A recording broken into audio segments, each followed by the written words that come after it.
শ্রীকান্ত শোন একটু শোন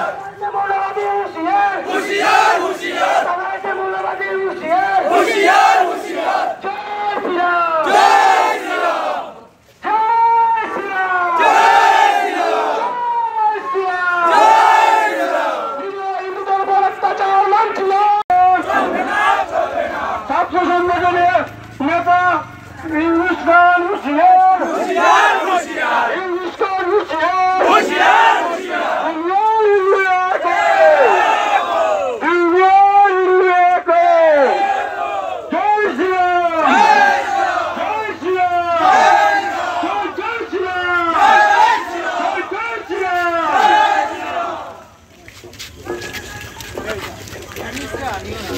সো কল্ড ছাত্রদের আন্দোলনের নামে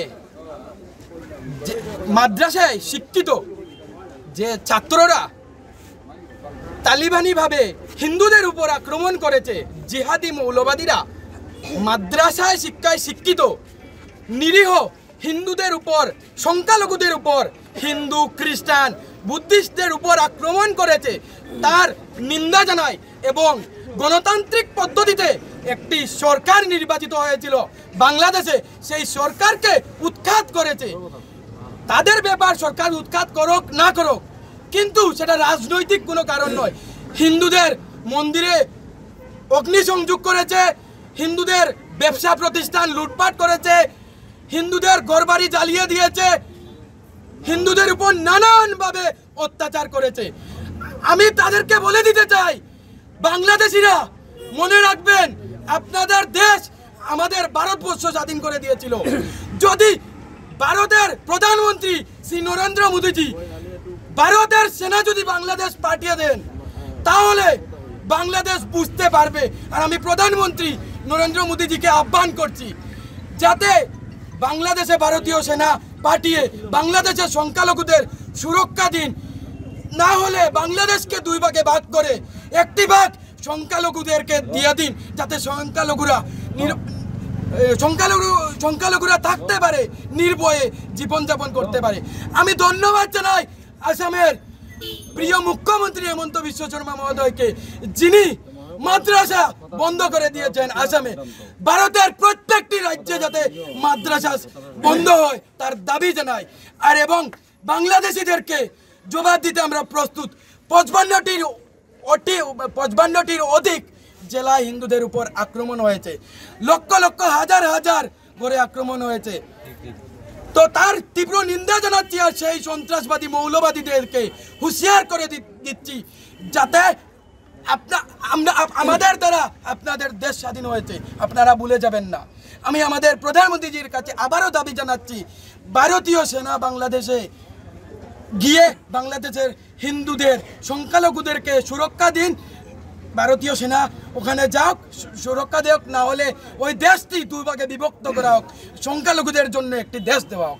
তাহলে আমরা প্রস্তুত খণ্ডিত ভারতকে আবার অখণ্ড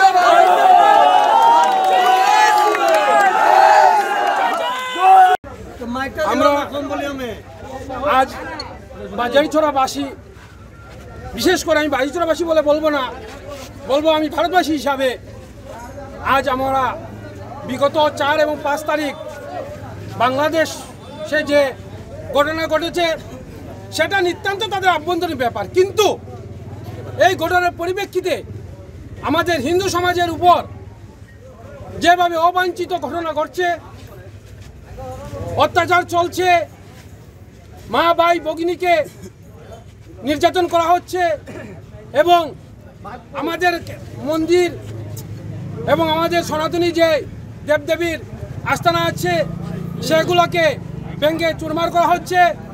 আমি বলে থাকবো যে একটি দেশ কোনো কারণে রাজনৈতিক পট পরিবর্তন হতে পারে, কিন্তু সেই পট পরিবর্তনের মাধ্যমে একটি বিশেষ সম্প্রদায়কে, অর্থাৎ সেই দেশের সংখ্যালঘু সম্প্রদায়ের উপর অত্যাচার, যেটা আমাদের হিন্দু ধর্মের মধ্যে, সনাতনী ধর্মের মধ্যে পড়ে, যেখানে আমরা সেখানে সংখ্যালঘু আমাদের উপর অত্যাচার হচ্ছে, সেই অত্যাচার আমরা কোনোভাবেই মেনে নিতে পারবো না।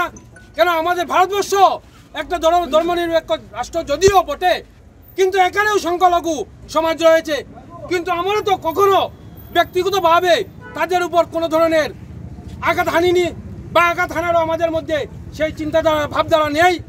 আমি বর্তমান বাংলাদেশ সরকার এবং বাংলাদেশের প্রশাসনকে আমাদের প্রধানমন্ত্রীর মাধ্যমে বা আমাদের মুখ্যমন্ত্রীর মাধ্যমে বা আমাদের এই আওয়াজ শক্তির দ্বারা ওনাদেরকে বলে দিতে চাই যে ভারতবর্ষ যদিও হিন্দু রাষ্ট্র নয়, কিন্তু হিন্দু সংখ্যাগরিষ্ঠ।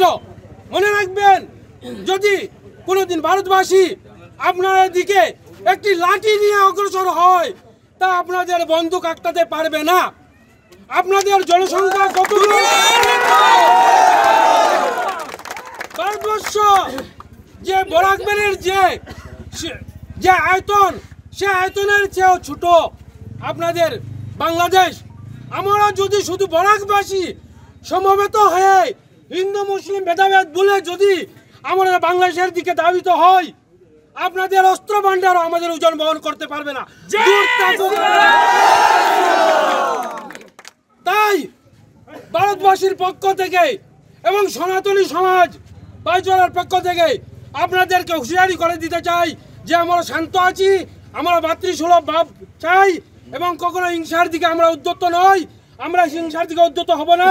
আপনারা সেই সনাতনী সমাজকে সুরক্ষা দিন, এটাই আমাদের আপনার কাছে দাবি আবদার। এবং আমরা প্রয়োজন বোধে যদি সেই আবদার আপনারা আমাদের না মানেন, আমরা বিভিন্ন সময়ে বিভিন্ন পদক্ষেপ নিতে বাধ্য থাকবো। সেটার জন্য